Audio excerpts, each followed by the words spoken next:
Good morning mga kamaestro. Dito tayo sa area ng Shaw Boulevard. Ito daanan ko to palagi pag pumupunta ako ng office. And tingnan natin. Kasi meron akong isang gustong i-emphasize sana sa area na to. And sana mapakinggan tayo sa ating hiling kung sakali man na umabot dito sa kinauukulan.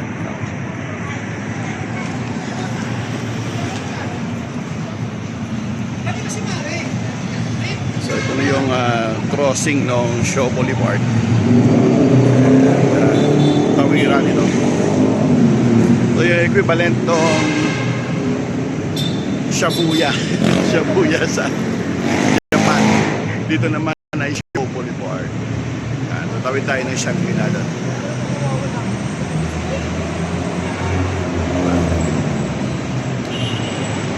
So antay tayo din nasa intersection tayo ng traffic doon.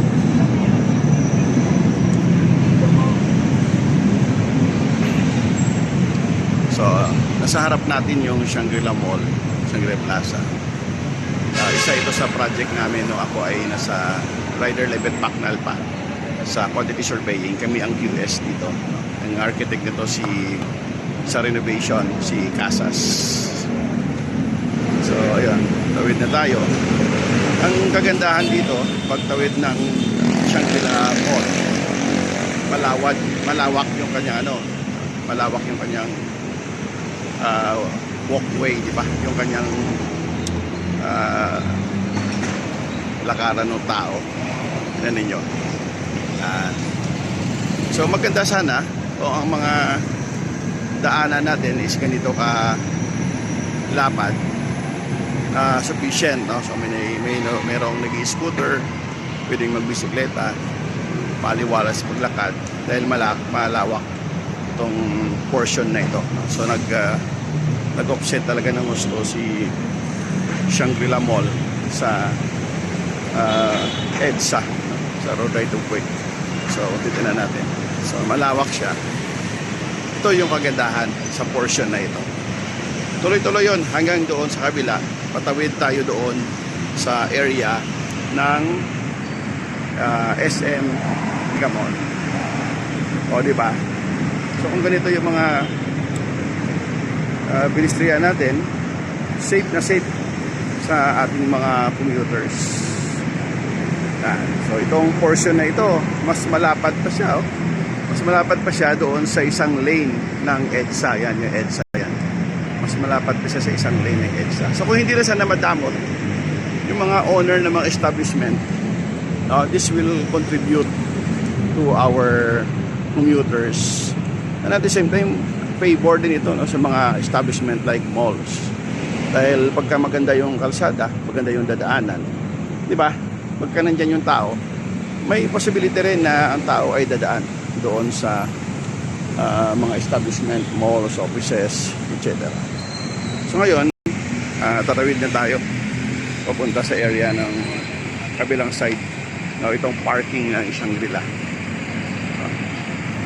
So itong gitna ng Shangri-La, yung tinatawag ito ay peripherals. So, dito na tayo sa kabilang portion. Ito yung parking ng Shangri-La. At ito yung bagong office ng SM, no? Yung LEED certified na office ng SM. So hanggang dito, maganda yung daanan dahil malawak. So hanggang dito sana lahat. Maganda sana yung kalsada. So yung mga city planner na dapat sa kanilang development control, sa kanilang land use map, kasama dapat sa paggawa ng ordinansa yung mga ganitong provision na maglagay ng malawak talaga na daanan sa ating mga kalsada.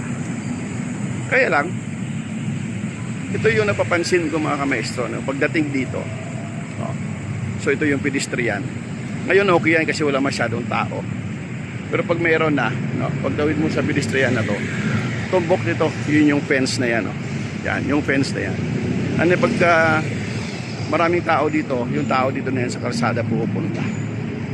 Yan. And then, pagtawid mo dito, ito ito na yung SM Mega Mall. So papunta yun doon sa SM. Ang gusto kong i-emphasize dito, yung portion na ito. Yung sinasabi ko pagtawid na yan sa Shangri-La. Ito yung fence na yan, sana kung hanggang dyan sa poste, yung portion ng poste na yan. Kung pwede lang naman sana i-open na lang ito.